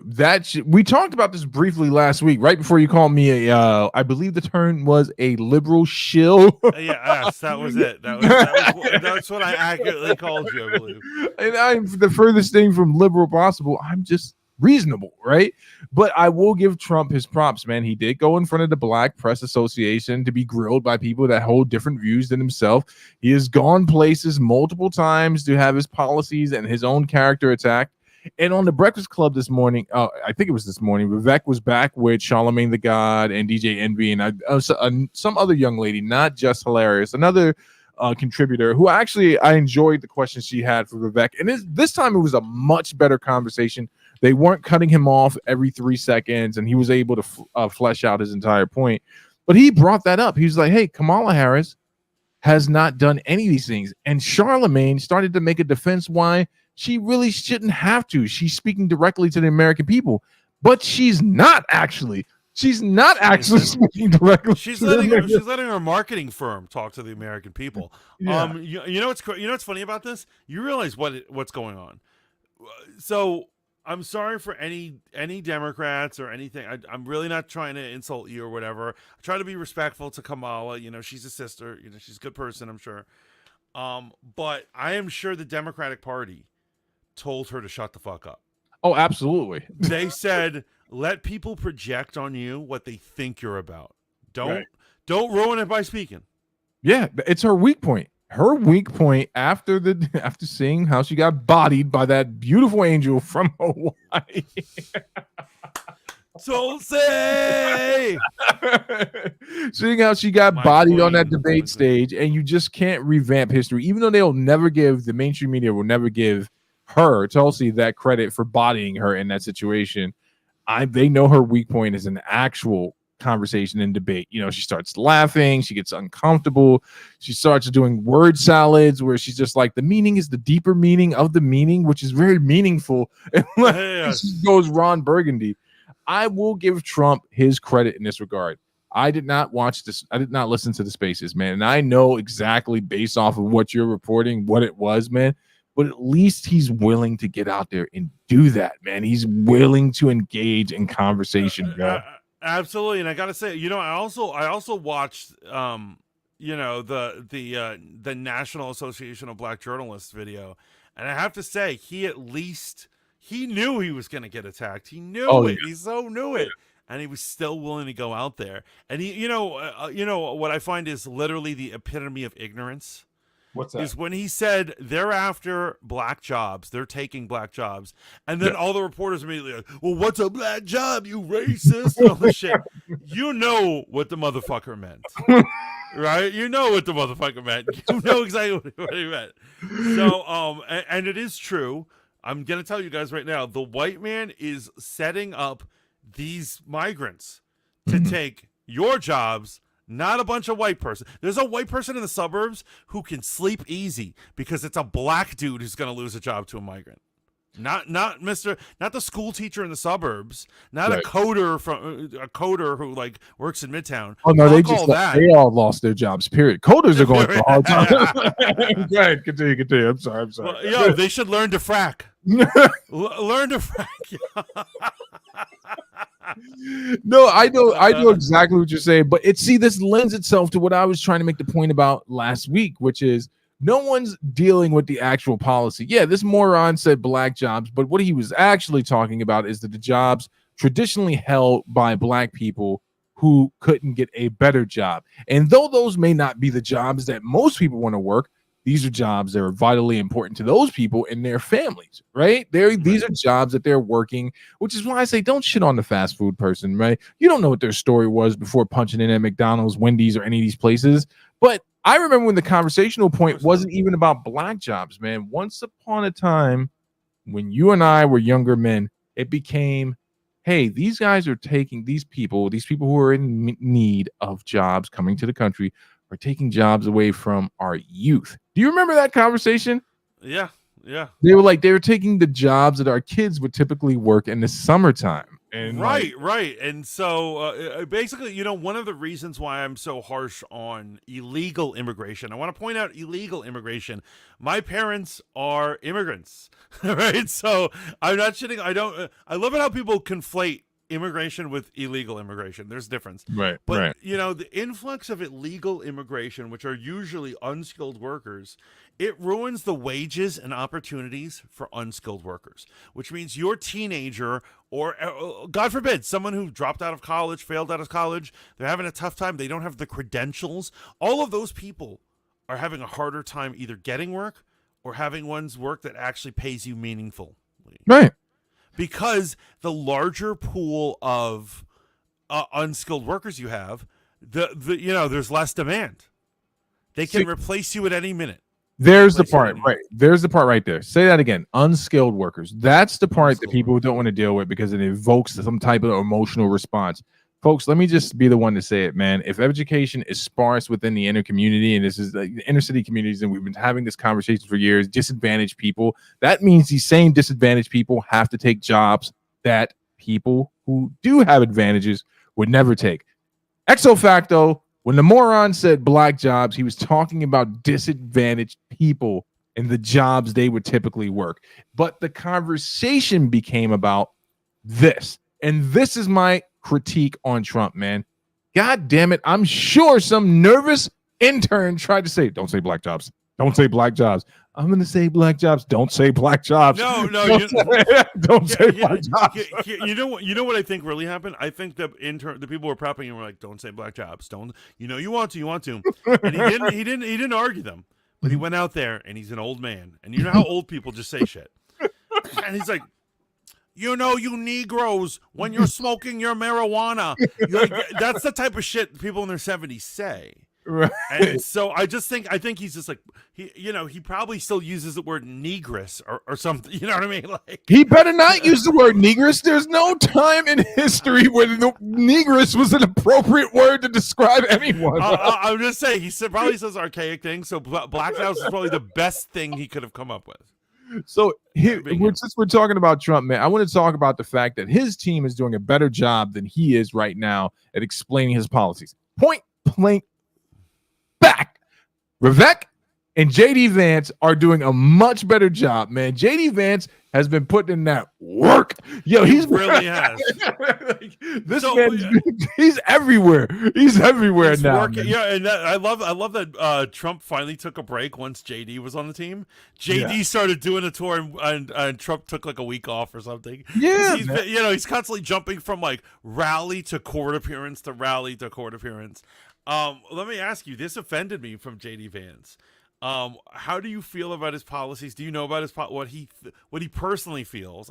Trump isn't into it. About the rights of parents and all that stuff. He believes that as a parent, you should pay less in taxes, which you already do, and you should have more votes than someone who is childless. Okay. I can't believe you're going to make me defend JD Vance on this policy. Until proven otherwise, right? He said that you should not have as much power in the government, right? Our country should not be run by so many people who, in his estimation, by not having children, don't have a vested interest, as deep a vested interest in the future of this country. But I have a vested interest in the future of this country, whether I have kids or not. But you see, here's the thing. You see what just happened there, right? He doesn't have an official policy on the table to say. Right. That's what I'm saying. He can't do it because he has to follow Trump's official policy. But there was no policy. He said that it's being run by liberal cat ladies, right? And now this is the problem when you use hyperbole. Whoa! No, you're putting words into my mouth. I never said it was the policy. I never said it was his policy or anything like that. I'm just saying he believes. My statement was he believes. But that's not even what he believes. What he actually believes. No, what he actually believes is what he believes. We got to judge the man on what he said, right? That's what we're doing. We got to judge the man on what he actually said. He feels like there are too many people in power that don't have as deep a vested interest. So, do I agree with it? It was the question? No, I don't necessarily agree with it, but I'm not going to let the man be lambasted by psychopaths on the internet. You know, I thought the cat lady thing was a cold bar. And according to your worldview, that's hot. That's sexy. So it's all fair, right? It's all fair. It is all fair. It is absolutely all fair. As long as it's sexy, it gets the people going. Okay, so this is not a video. This is not a video. This is an article. Okay, go ahead. But it says, if Senator J.D. Vance, a Republican from Ohio, were merely a pro-family politician, no one would bat an eye. Helping parents with the difficult and important work of raising children is a bipartisan goal, even if Democrats and Republicans may disagree on how best to do it. But as usual, Donald Trump's running mate couldn't help himself.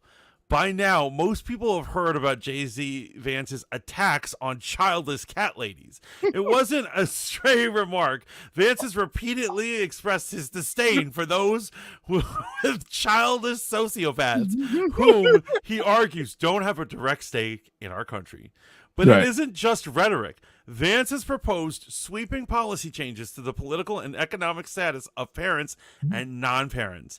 Taken together, they reveal a particularly selfish perspective on politics, as though we all view policy choices through our narrow self-interest. Beginning with taxes, if you are making $100,000 to $400,000 a year, Vance said in a 2021 interview, and you've got 3 kids, you should pay a different, lower tax rate than if you're making the same amount of money and you don't have any kids at all. It's that simple. Fire. Absolute fire. Absolute Well, fire. so the reason why I brought the article up is not that anyone was disbelieving. I want to make it clear that it wasn't just his cat lady comments. He like believes this. But here's what's different than what's being proposed, my friend. You also said at the beginning of this that they should have a lesser vote. You said that. You absolutely said that. And now, according to you said that. And that's what. So, according to what you said to me last week, you are now a liberal shill because there is no way legally, even if he wanted to, he could instate that. The last time that someone with a family had a lesser vote was when the man of the house was the vote. And that was in line with the fact that hear me out, if the father was voting, he was voting on behalf of the entire household, assuming that the wife was in line with his political views. What's happening is JD Why do Vance, they have votes? That's between you and God. That's between you and God, bro. But here's the thing, man. What JD Vance has come out and said multiple times after this, man, is that the country is being run on the left by people who do not have a vested interest. How do you, as a conservative, take that as a personal attack if you know it's geared towards the left? Because I don't have children. Okay. Apparently, I'm a cat dad, right? You are a cat dad. I'm a pathetic cat dad. You are a cat dad. A childless cat dad. But wait, bro, you're breaking your own cardinal rule right now. You shouldn't be talking about this shit in public, right? You should at the end of the day. Hold on. You should have hit me on the side because right now it's about getting our guy in, isn't it? Isn't that what you said last week? It is, and I'll tell you right now. Trump has my vote and my support, absolutely 100%. I just think JD is a little out of touch. Here's what I think, man. I've listened to this man revise this statement a few times, man. And in regards to the liberal, crazy cat women that he was talking about, I could see how that was a cold shot. But he wasn't talking about people who cannot have children, right? He wasn't talking about people that are unable to have children. He's talking about people who are attacking the nuclear family, which I'm sorry to say is the future of this country, man. I agree. It is the future of this country. And if you are putting in place policies based off of a worldview that has no experience or any vested interest in preserving the family, then, you might be a crazy cat lady. For instance, right? If your policies attack the bottom line of the American middle class, the very families that you're taxing into non-existence, but you yourself are Nancy Pelosi doing an interview during COVID time, showing us how much ice cream you have in your refrigerator, right? Right. Yeah, no, I mean, I think it's funny, and of course, I am vested, and I clearly do believe that nuclear families are the future, and are I agree with Vivek Ramaswamy. Yeah. They are the best. They are the best tool for a million different things, right? Yeah. Educating your children, maintaining society, keeping democracy afloat. You need the nuclear family. I'm absolutely into it. But JD probably thinks that I'm some crack smoking cat dad who's going to drive this country off a cliff just because I never knocked up a bitch. Who decided to keep it. Again, man, you're breaking your own rules. You're personalizing this, man. Don't let the emotions of the liberal sentiment come out of your vagina. Stay in line. Get Trump in. I was about to say something emotional in truth, but then you made the vagina comment, so fuck you.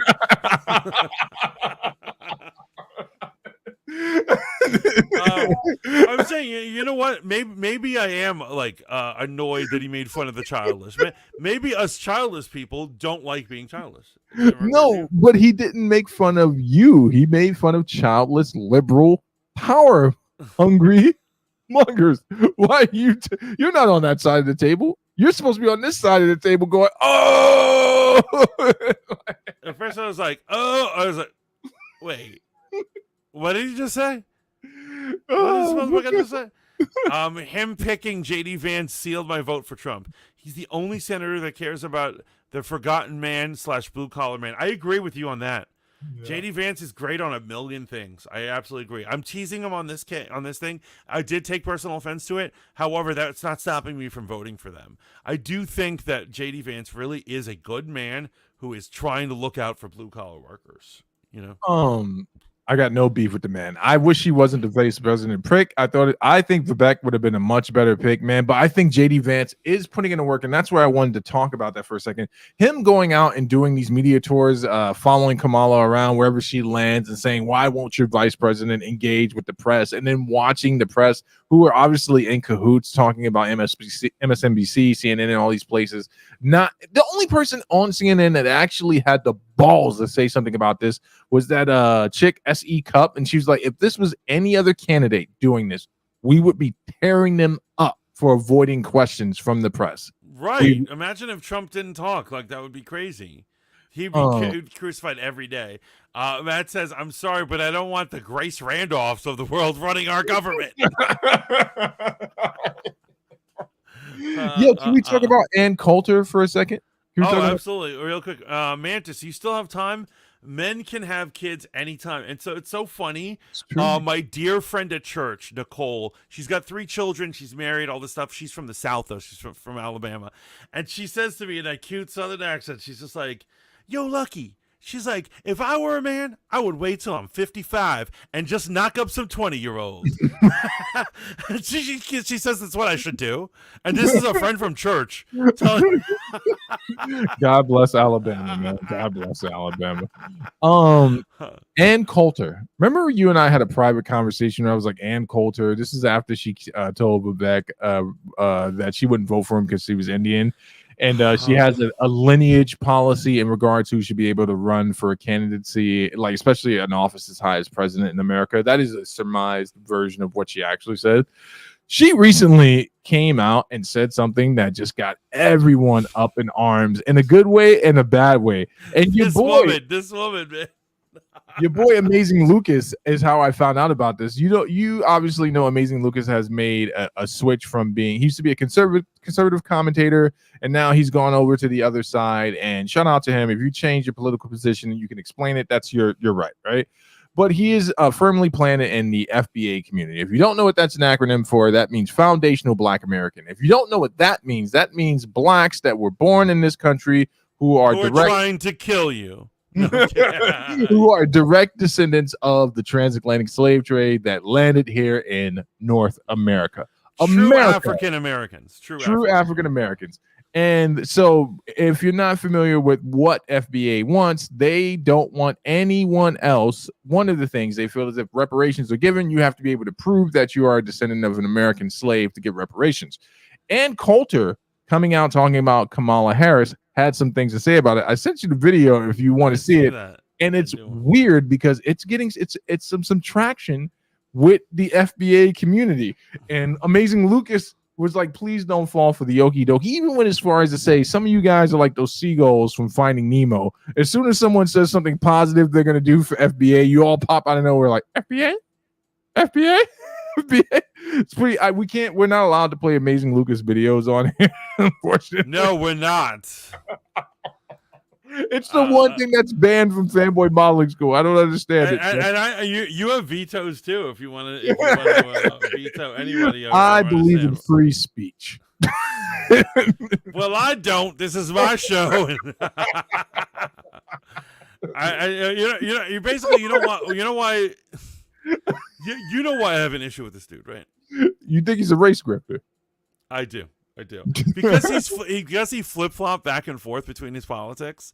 So, you know what I'm saying? Sometimes he's like, I'm a black conservative. This is cool. He was running that for a couple of years, and now he's just like, I'm a black man, and real black men don't vote Republican. I'm like, yo, this guy is folding some shit right now. Well, wait, you know the backstory on that, right? He had made his way into the inner rooms of the black conservative commentary circle, right? And he felt as if though there was a wild inconsistency when it came to dealing with police brutality issues and other issues concerning black people. That as long as you stayed on code as a black conservative, you were in. The minute you brought up something that he thought was a valid point in regards to bringing more black voters in the conservative party and like, hey, we have to deal with this, then you were met with all types of pushback and shenanigans. He probably has some truth to that. There's probably like a lot of valid stuff going on, and you know, man, you know what? I'll give him a reevaluation maybe. but by the way, guys, if you want to see a real racist, we're about to play Ann Coulter. Now, as you know, I am a moderate leaning conservative. Right. I listen to a lot of conservative YouTubers and content creators. However, this one particular woman has said some shit that has just eaten away at my skin, and I think she's a lowlife. But well, so have you before you play it? Ann Coulter has one of the greatest Boondocks representations ever, man. They made Ann Coulter out to be the type of like in camera, she's a racist. Behind camera, she's like, yo, what's up, my N-word? Like she loves black people. And I've told you before, she has a strange affinity with the black American community. And you're gonna see that right now. So go ahead and click play. real quick, Matt Cat says Ann Coulter is really great. I read all her books. They're great. Okay, cool. D, welcome in. How are you? Welcome in, D. We love D. So let's see what she has to say. Palm Beach is columnist, author, and political commentator Ann Coulter. Ms. Coulter, who are you going to vote for in this election? It's a crazy question. Well, Donald Trump, because if he loses, he will be running again in 4 years. And then he will have lost 4 successive elections for us. And you know, truthfully, I really like his choice of J.D. Vance, which I had recommended back in May. Can't trust Trump as far as I can throw him, but I do trust J.D. Vance to care about the left behind people. Well, just to give people an update, in 2018, you wrote a book called In Trump We Trust, E Pluribus Awesome. What happened? No, that was 2016. That was the campaign. Sorry about that. What happened? Yeah. Well, he didn't keep any of his promises. And by the way, it's a great book. I stand by the book. I wish Republican politicians would read it. I gave a copy to some of my favorite Republicans, and, you know, inscribed it, but you have to actually do it. I do think the 2016, 15, 16 Trump campaign, it was one of the greatest campaigns in world history, and in part because it really changed the Republican Party to a party I preferred, and that is, instead of just lots of permanent, useless foreign wars and tax cuts, it was about, well, 3 things: immigration, trade, no more pointless foreign wars. And I've been waiting to vote for that basket of issues, it feels like my entire life.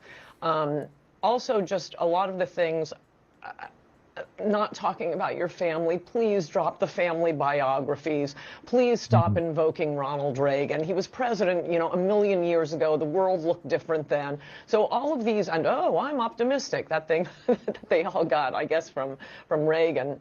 And I pointed out that, no, when Reagan ran in 1980, he was very far from optimistic. He was viciously attacking Jimmy Carter. No one wants to know about your family. Stop with that crap. And the up from the bootstrap stories, you know, the John Kasich with the postman father and Rubio with the bartender. Can you please just tell us what you're going to do for the country? And so I loved, you know, Trump coming out and saying, yeah, I'm rich and I'm going to fix the country. But the main reason, and if you read the book, by the way, I make it very clear that personally Trump is an awful person. We are making an exception this one time because we need a wall on the border. Do you know him at all? I had met him in New York. I grew up in Connecticut, so I sort of followed him in the tabloids. Yo, look at her. She just said, don't give us your backstory, your family story, you grew up in blah, blah, blah. And she's giving it. But she's talking about politicians. Was not a big fan, as I think very few people in Connecticut are. Not really our style. But you know, when he was the only Republican running in 2016. I sent many of them copies of my previous book, Adios America, which I highly Adios America. You know, apparently will never go out of style because the voters will keep saying we want less immigration, and the politicians will keep giving us more immigration. He was the only one. In my very first interview, it was in Miami with Jorge Ramos. Real quick, I gotta interrupt this chick. And so, so she said he's a horrible person. You know, she's pointing out Trump's a horrible person. She's like, this is the one exception. This is the one time. And so I'm gonna do a counter argument right now. And so it is, she is wrong. She's an idiot. We all know she's an idiot. But what I'm saying, she's actually very tame in this interview right now. But here's what it is: you should always vote for the policies that are good for you and your life, regardless of whether someone's a scumbag. So my argument is that if it's Donald Trump, and even after like all the successive politicians you ever vote for are scumbags, they cheat on their wives, they hit on teenage girls, they freaking spend money too much, they don't speak in good grammar, they're low lives, they cheat on shit, they cheat on their wives and other games, still vote for them. That's the only logical. You know why? Their morals of who they are and the characters means literally nothing. This is a transaction. They want your vote, and you want them to do something for you. Right. So my argument to everybody is it doesn't matter if someone's a scumbag. It doesn't matter if somebody's saying horrible things on the mic and they're like, blah, blah, blah, I'm a sexist, I'm an asshole. I don't really care. I don't care if someone's a drunken swine who's been married 6 times, you know, he's mean to his kids or whatever. If he's going to give me what I want, that's who you have to vote for. Yeah, I think that's also the point she's making in regards to like why she was going to vote for Trump, because immigration is a huge issue for Ann Coulter, and immigration is just a huge issue in general. We're talking about illegal immigration and things of that nature.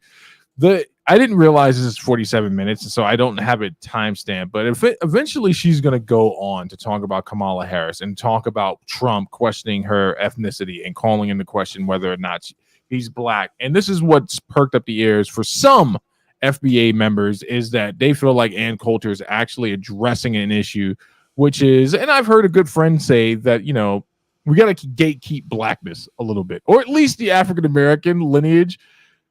I just find it, what's really, really odd is the weaponization of it, right? It's it's not relevant until it's relevant, right? And Ann Coulter, like I said before, man, she has a strange affinity and she has her own policies in regards to what gets you to the highest office, man. And yeah, if you want to skip ahead, go ahead, bro. Oh, you know I am. But yo, you know how I feel about gatekeeping blackness. A book or have a new book out, and this is A year or two, every single girl in line was wearing a cross. So within a year or two, I thought, okay, my job is done. Madonna drove the cross out, and I brought it back. But now I think my work is complete on that. I do sometimes still wear the cross, but I like jewelry. I wear other necklaces too. in a recent Rights to freedom of contract, freedom of association. Hey, have you noticed Indians are getting all the good diversity jobs? Oh, there we go. What do we do? Man, there we go. Rewind it. Slave them. Most of these immigrants coming in, most are from 90% into just anti-white hatred. Load of immigrants. Oh, yeah, here we go. Now, Yeah, demagoguery and also in Adios America about immigration. And that is the important point he should have made is that the entire purpose of affirmative action, set-asides, civil rights laws that limit constitutional rights to freedom of contract, freedom of association, all of that was to make up for the legacy of slavery and Jim Crow. So unless these benefits are going to, roughly defined, foundational Black Americans, the descendants of American slaves, you've taken away the whole purpose of this. Right. And that is exactly what's happened once we got this huge load of immigrants. You know what? She makes oh wow, she made a really good point right there. There we go. and she's saying that affirmative action was there to offset slavery, and so if it's not there to only help people who fundamental Black Americans, right? People who actually have descended from slaves. Then what is the point if it's helping other groups and other people who didn't experience that? Right. And so she is making a strong point right now. It's Even though it sounds like she's a racist, it's an uncomfortable talking point because I had a conversation once with a very, very, very, very, very extremely arrogant person from the continent of Africa, right? And we were talking about things like the civil rights movement, affirmative action, and he was against both those things. And I was like, I find that to be an interesting point and a position for you to take, seeing as how you've benefited greatly, whether you know it or not, from the civil rights movement in America, where you currently reside, and you don't even know that you have, right? Forget about how so many African Americans spoke out against apartheid in your own country, right? Your own country of origin. You benefit directly from the forebears of African Americans who live here today, who have worked and helped to build this country to a place where you could even sit here and say what you're saying. So, put some respect on it. And if the social programs aren't for African Americans, then they shouldn't be for anyone. Now, bear in mind, this was also a person who'd been on food stamps, Mantis, received government assistance. And I'm just like, how dare you, sir? How dare you? on the government teat. Yeah. How dare you? How dare you? Oh my God. But let's see if she has any more wisdom to spit.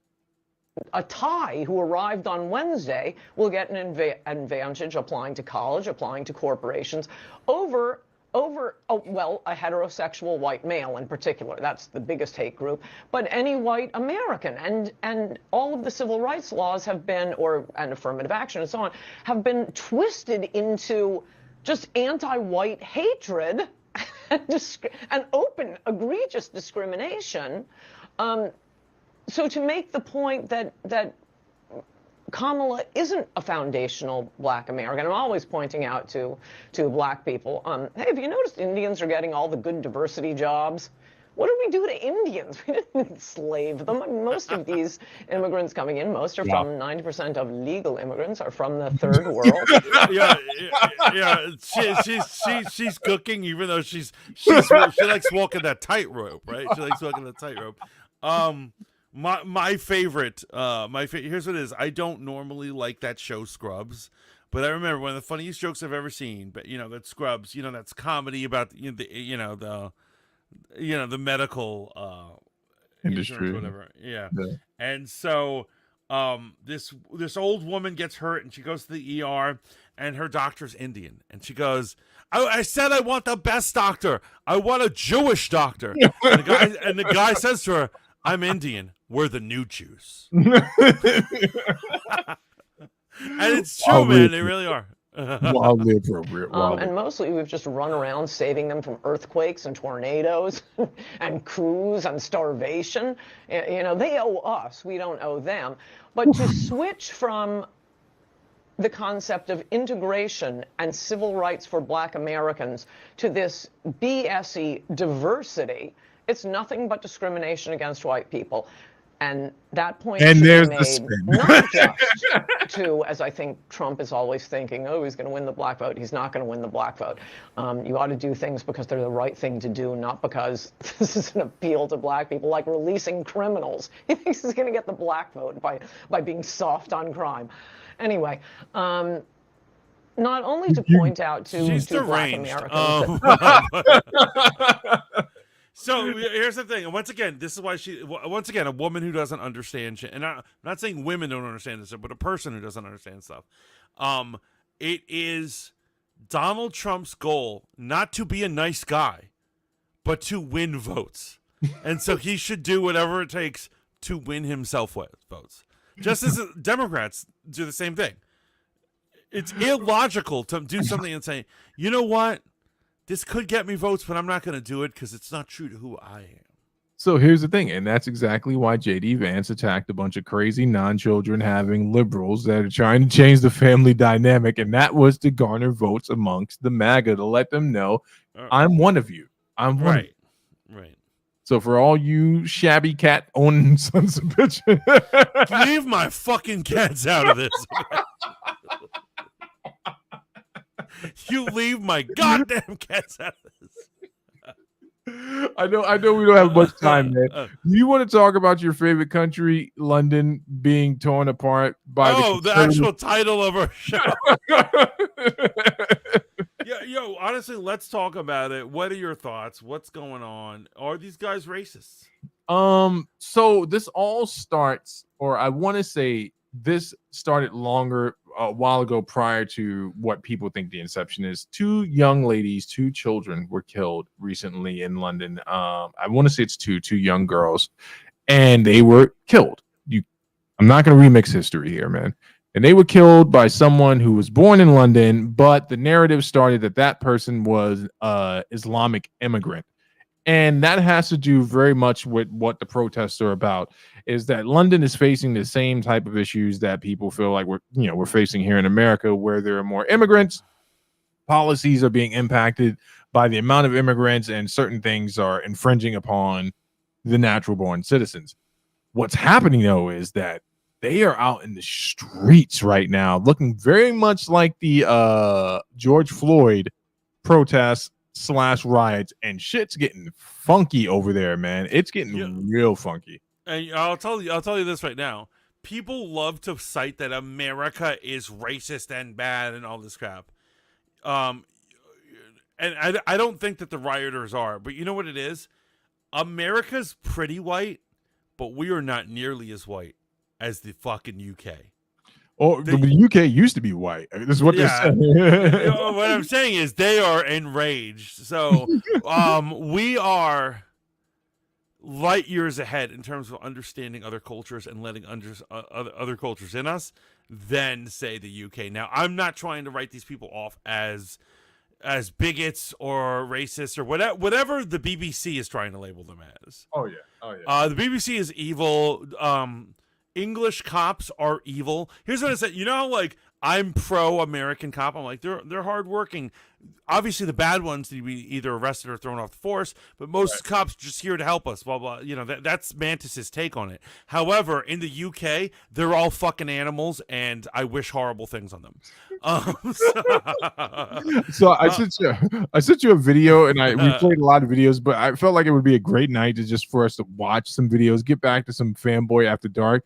The last one is from a gentleman by the name of What Do You Meme? He is a Christian commentator, but I think he does a great job at being Christian and reporting on things accurately as they were. So he's going to give us what's going on, and I'll leave it for you fine folk to decide what you think. As usual, your boy Steve is just here to help you navigate these rough waters. You are here to cause havoc and chaos in people's lives, make them question things they feel they already understand, and ultimately feel angry and get angry at the end of it.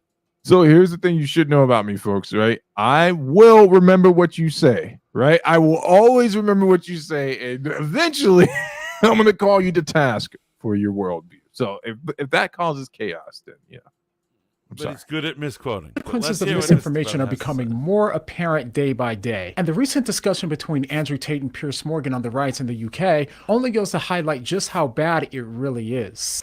If you haven't seen what's been going on in the UK right now, violent protests are spreading all across the UK following the tragic stabbing of 3 girls at a Taylor Swift event on July 29th. And almost immediately after it happened, people online were claiming that the person who is alleged to have committed the crime was a Muslim immigrant, and this was the spark that set a fire to an already growing tension going on right now over issues surrounding immigration. When he was actually born in the UK, but the son of immigrants. Yeah, and he was black. It doesn't mean he wasn't radicalized. I just want to point that out. You can be radicalized in a Western country. You could grow up in Oklahoma and still want to blow up Oklahoma. You know, D's got it right. Steve does not forget anything you said. And remember, if you ever hear me say this tagline, you asked for this. Just know that we didn't ask for this, and this is just his justification for being a prick. And I'm going to give you God's good work. based off of our conversation. Battlefield protests that quickly descended into violence towards the police, the burning of buildings and government vehicles, alleged attacks directed to people of different ethnicities, and even the mass looting of local stores. All of this sounds similar to the BLM riots that took place in America in 2020, although this time the far right is being accused of starting the violence rather than the far left. And also similar to America, there's been groups that are responding to the violence with violence, which are basically like their equivalent to Antifa. Now, since all of this has started, the chaos hasn't slowed down, but instead only has spread further and further across the UK. At the time of this recording, there's said to be 20 riot-related events and 3 counter-gatherings planned for today, with thousands of officers on standby. Now, something that's really interesting is that the mainstream media is by far and large accusing Tommy Robinson of leading these attacks, and they're also accusing him of spreading the misinformation that fueled them. A lot of this is being instigated online, and probably the most influential instigator for all is Tommy Robinson. It's a political... I want to interject something real quick. Yeah. The thought process, here's what it is. There's a lot of people who are scared of misinformation and disinformation, and they're like, oh no, what if one person lies and it spreads and the world goes crazy? And to be honest, that is a total fable. That is not reality. That is never how it happens. Right. And it almost never does. And so here's what I'm saying. Obviously, this guy, I know about this guy. And so I know he exacerbates certain situations. He exaggerates certain ones. He's spot on in others. But the idea that he tells one lie and the lie created 20 riot scenes throughout England is just a fallacy. It's ridiculous. The truth is, those people were ready to riot. Okay, I'll give you that. They were ready to riot, and they're looking for an excuse to riot. Yeah, no, I'll give you that. I do think what is extremely dangerous, and this is just me, but I'll die on this hill, man. One repeated lie that is supported by an infrastructure that is using that lie for their means can be extremely dangerous. And we've seen that throughout history. When propaganda is turned into a woeful lie and then spun multiple times in front of the public eye, yes, there are people who are definitely ready to riot. But then there are people who are on the fence and they will not do their due diligence and research the narrative that's being pushed in front of them. We see this in American politics, right? We saw that with Trump's first campaign, where everyone said that Trump said that every illegal immigrant coming over is a rapist and a murderer, when he said, no, there are rapists and murderers coming over. Right. So, it swings both ways, man. Insurgency. That's what we're seeing. It's been coordinated by a man who's just fled England.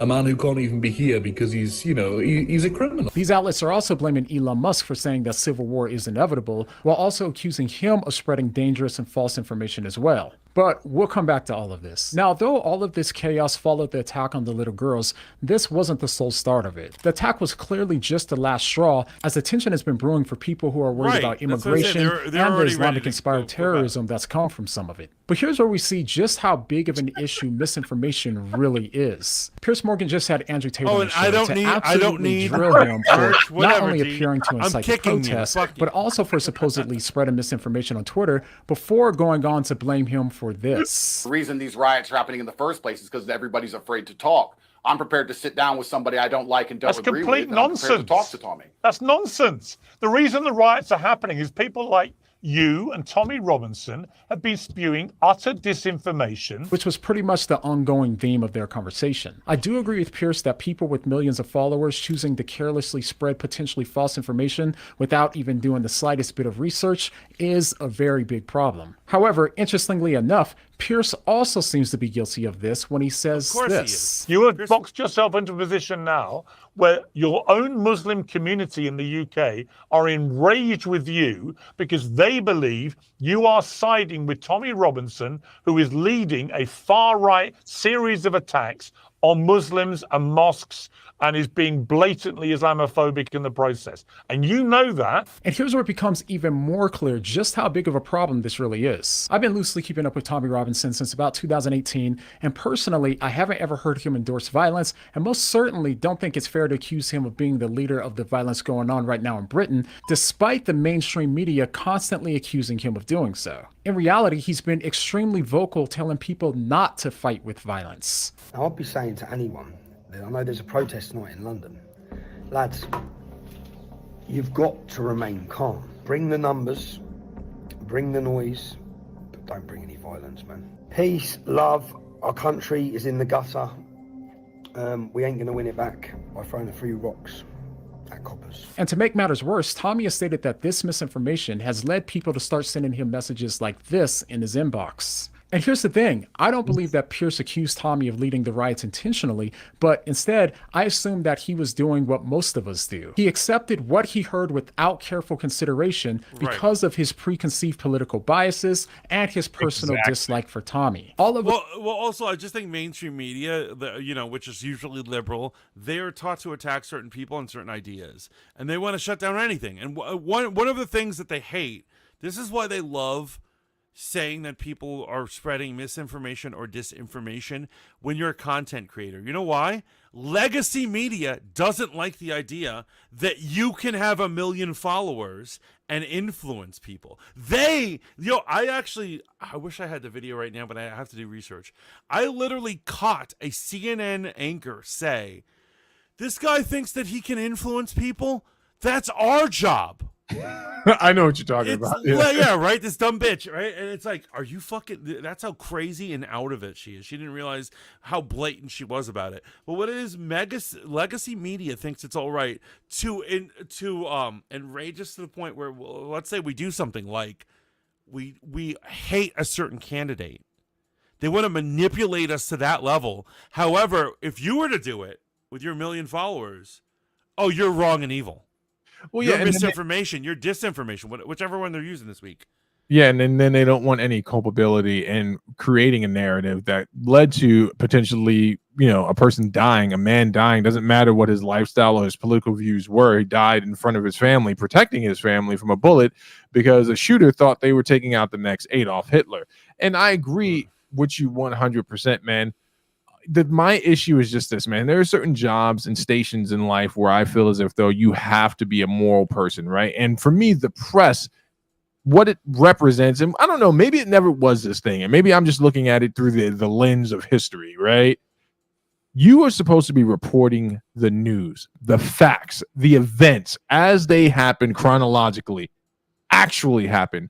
It was never supposed to become this think piece thing where it's like entertainment, right? You have more contributors on CNN and on Fox, and you have actual anchors. You have more people giving thoughts and opinions than you have people reporting on factual events. And I think that the news, why I enjoy Breaking Points? That's Sakara, and I always forget the young lady's name, man, because she's left-leaning. He's a classical conservative. But by the time they get through reporting the news, you know what I get out of watching their podcast, Mantis? I get a fully formed view of what these two people think based off of the facts and what they're reporting versus a narrative. It's like, hey, this is what happened. This is what's going on. Hell, man, I didn't know Ukraine invaded Russia until I turned on a friggin' podcast the other day, and I'm like, holy shit. Right. Yeah, that's funny. I get... here's what it is. I do watch mainstream media. In my family, every morning has liberal shill media on, and I love being able to watch it because later on I'll go to my news sources, things I find on X and other podcasts and various things, and it's interesting to see the difference and to see what's going on. And you have to, but you really have to be careful that you have to be a news consumer. You have to do a lot of research. You can't just take one channel and be like, well, I'm on ABC, and ABC says you're a bad man, so there it goes. No, you have to do research and see what's going on. You also have to factor in why they're saying this. Yeah, what's the profit to gain? Exactly. And you see that, and trust me, BBC has a lot of reason to shut down Tommy Robinson. They have a lot of reason to shut down what's his face, Tate. Even though I'm not a huge Tate fan, right. I will fight for his ability to speak. I will fight for his ability to be a content creator with a lot of people. He's allowed. Here's what it is. He's allowed to influence people by the rights in terms of America. He has the right to be that person. But the legacy media wants to take that from these guys. Yeah, well, the viewership, even for instance, like, so Joe Rogan, the MAGA community has had a falling out with him based on him not even endorsing RFK, just saying, he just said RFK is kind of cool. Yeah, said some kind words, and even Matt Walsh was reporting on this, man, and it's just like people are so planted firmly in the side that they're on that you can't critique the candidate, right? And he didn't even critique Trump. All he said was, "This is a guy." And all of us, but look, this is a guy like Rogan, man, who's platformed before Elon Musk. He was platforming conservative pundits, man. He was allowing these people to come on his. He will continue to do it. Yeah. That's because he believes in freedom of speech and freedom of expression, and that's why we should really thank God for Joe Rogan and Elon Musk, because you know what? Elon Musk isn't a Republican either. That's another thing we need to realize. Oh, yeah, he just platforms them. He just believes in their right to be platformed. Yeah, absolutely. My guy, I think we went all over today, man. Did you have a good time? I did. I wanted to watch a little more of this video. Go for it, man. Let's see. I don't want to keep you too Us are hyper skeptical when we hear things coming from the other side. But when it comes to people on our own side, we're more than willing to be overly charitable. Similar to just how quickly so many of us assumed male boxer Iman Khalif identified as transgender, we were willing to assume this without evidence because it fit into our political narratives that have been such a big concern for us here in the US. And the same issue seems to have happened in this situation when it comes to the person who committed the initiating attack in the UK, which instigated all of these riots. People were very quick to assume that it was a Muslim immigrant who committed the attack due to his Islamic beliefs. However, it turns out that the person that allegedly committed the attack is actually not an immigrant, nor is he a Muslim. Currently, it appears that he was born in Britain, proclaimed belief in Christianity, and his parents moved to the UK from Rwanda. This misinformation about the attacker, while not the source of the riots, definitely led to the start of the riots. And the reason that this apparent misinformation spread so quickly was because of just how easily it is for us to fit these sorts of events into the binary takes of topics that so many of us believe today. Now, when the world's guilty of this, I don't like it, but there's not much that I can do about it. But when it comes to Christians spreading false information, Christians should separate ourselves from the world by following the advice of James when he says that we should be quick to listen, slow to speak, and slow to become angry. And if I'm honest, most of us are not quick to listen, nor slow to speak, and we're not slow to become angry. And when we miss the mark on this, then we're prone to spread false information. And don't get me wrong, we're all going to get it wrong sometimes, since false information is getting so much harder to detect. But we should also take seriously the command from Paul to put aside falsehood and speak truthfully to our neighbor. We should be lovers of truth and work harder to avoid spreading false information, especially information that can lead to things that we see going on right now in the UK. Now, if you enjoyed this video, do me a favor and hit the like button on your way out, and then go ahead and check out this video. Yeah, I know, he did really good. Man, it's like, I'm not hitting anything. I'm not. It's our show. They got to pay us to advertise. So we're not even going to tell you who this brother is. We don't even know who he is. We're doing our own thing. No, he always does a really great job of breaking down stuff. And I thought that was a very good, poignant way to really break it down. For me personally, man, it's the misinformation thing, I would rather call it misrepresentation, because it is misrepresentation. I'm always going to be a huge proponent of critique them for what they said and what they actually did versus what you heard they did on Facebook, right? And that's got to go across both sides, man. And we just get back to love and truth, Mantis. I want to bring you back to truth, man. No sensationalism. What the fuck does that mean? Bring me back. I'm not in truth. I don't live in truth. No sensationalism. No politics screaming out crazy stuff about you and all that type of stuff. Say it to my face, right? Politicians shouldn't have rappers. Donald Trump is gonna cure America. All you other motherfuckers are the disease.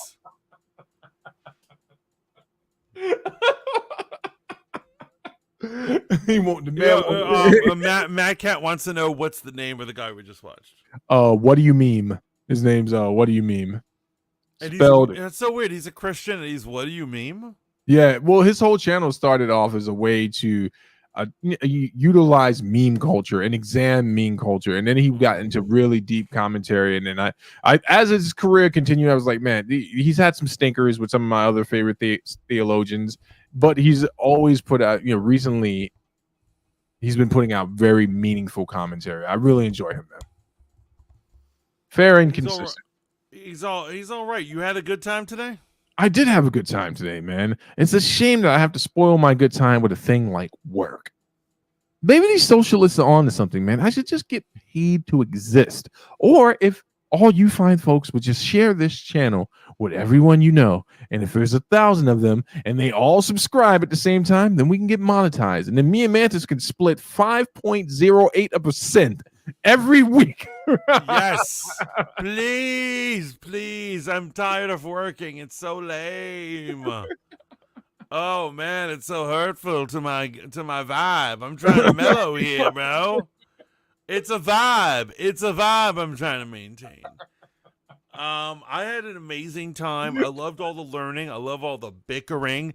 But ultimately, at the end of the day, I just got to say this: Jesus is Lord. Correct. And if you're not following him, I don't know what's up with you. Correct. But please check him out. Yeah, give him a like, give him a follow, give him a like and a follow. Won't you give Jesus a like and a follow, please?